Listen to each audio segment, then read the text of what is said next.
All right, welcome back. I'm joined with Marco again. Marco, how are you? You a cutie pie? You hanging in there? I brought Marco because he is the perfect example of how animals have what we call dim intellection or reason, rational creatures. What the Greek is Dianoia. Okay?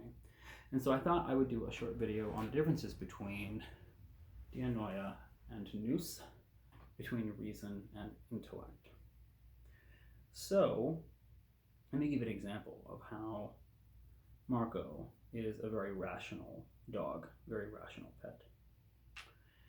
We, for the longest time, held our dog kibble in a closet in our living room. And whenever it became time for dinner, Marco would jump off the couch and would stare at the closet and then stare at me, stare at the closet, stare at me, stare at the closet, stare at me. So he knows, he can reason, if I go to the closet and I open the closet, it might be time for dinner. Similarly, when I'm working late downstairs and I have my phone charger plugged in to the wall, I have the computer turned on, the laptop is open, and they're sitting and the puppies are patiently waiting for us to go to bed. And they see me fold down the top of the laptop screen. And particularly when they see me pull out the phone charger, they know it's time for bed. Okay? And they rush to the stairs and they get ready to come upstairs and go to bed, which is actually their favorite room in the house, isn't it? You love being on the bed, don't you? Yes, you do. And so they're making rational deductions, right? They're deducing that if Jonathan does X, it's time for Y, okay? Both in terms of dinner or in terms of going to bed, okay? They're using their reason, okay? They're actually quite logical creatures. And this is one of the reasons why I'm actually very much against basing our theology and understanding of theology through logic, okay? My dogs are quite logical creatures. They are not theological creatures. They do not contemplate God, they do not contemplate orthodoxy, they do not contemplate the faith, because they're not noetic creatures. Do you see the difference? Right? They can make logical deductions about things happening based on other things happening.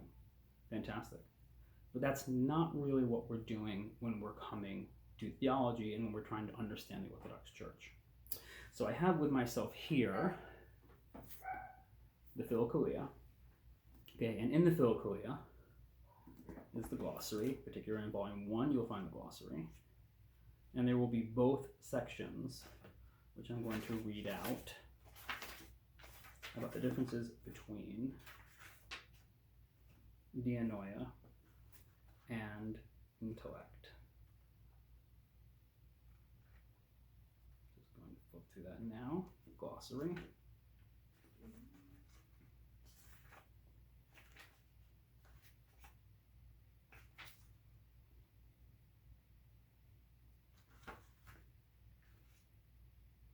Intellect. The highest faculty in man. Notice it's in man, not in creatures. Okay?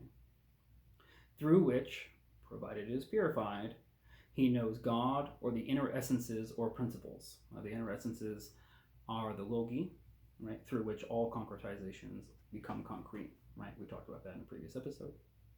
And also we have quoted St. Maximus on that topic as well.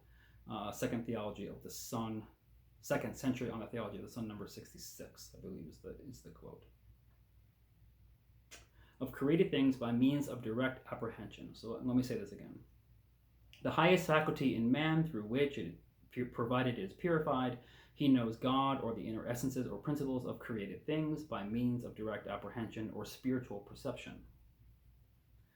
Unlike Dianoia or reason, from which it must be carefully distinguished, the intellect does not function, and by formulating abstract concepts and then arguing on this basis to a conclusion reached through deductive reasoning. But it understands divine truth by means of immediate experience, intuition, or simple cognition, the term used by St. Isaac the Syrian. The intellect dwells in the depths of the soul. It constitutes the innermost aspect of the heart, St. Diadochos. The intellect is the organ of contemplation, the eye of the heart. That's from St. Macarius in his homilies. Okay. So we apprehend theology directly, right? Similarly to how we apprehend being directly. Okay. This is why we can say that the intellect apprehends all being. Okay. And actually, the intellect is all being. And I'll get into that in a later episode of the point of what that is and what that means and these things. I mean, I spoke about this in the parable of the prodigal son, when the father says to the elder son, "Did you not know that all that is mine is already yours?" And how we understand the older son to be the soul and the younger son to be the flesh, and they're separated in death. And so the soul, which the innermost part of the soul is the intellect, of which the innermost part of the intellect is God. That's from St. John of Damascus. And so all things belong to the intellect because the intellect can apprehend all things. Okay. So by contrast, let's read reason. Let's see where that is in here. Reason, mind. Okay.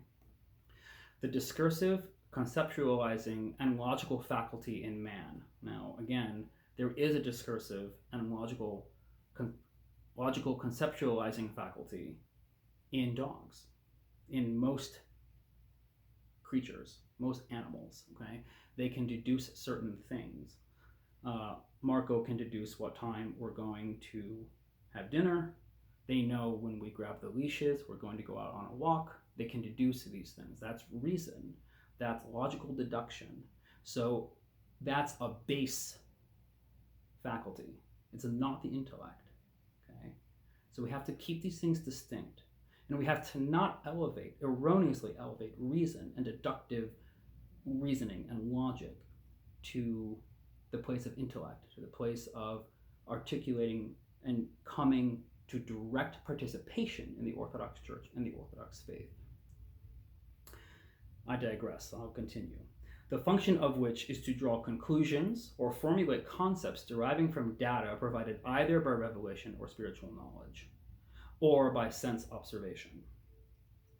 The knowledge of the reason is consequently of a lower order than spiritual knowledge, and does not imply any direct apprehension or perception of the inner essences or principles of created beings, still less of divine truth itself.